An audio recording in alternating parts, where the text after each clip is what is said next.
আজকে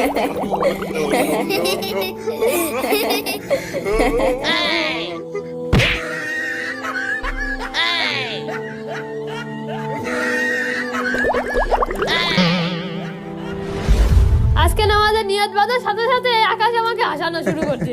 আরে আমাকেও হাসিয়েছে। তোমরা মনে হচ্ছে খুব ভালো আর আমি একাই খারাপ। আরে থাম থাম, আমরা সবাই হাসাহাসি করি।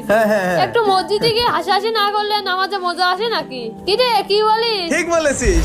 ভাইয়া আপনাদেরকে কিছু কথা বলবো। হ্যাঁ বলো। আপনারা যদি কারোর বাড়ির মেহমান হয়ে গিয়ে খুব চেঁচামেচি করেন এবং সবাই একসাথে হাসাহাসি করেন, এটা কি তারা পছন্দ করবেন? আরে না না, কেউ কি এগুলো পছন্দ করবে? অমন করলে আর কোনোদিন দাওয়াতই দেবে না।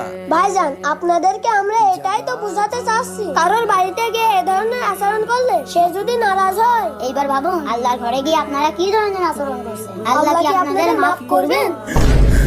আল্লাহ আমাদেরকে সঠিক বুঝ দান করুন।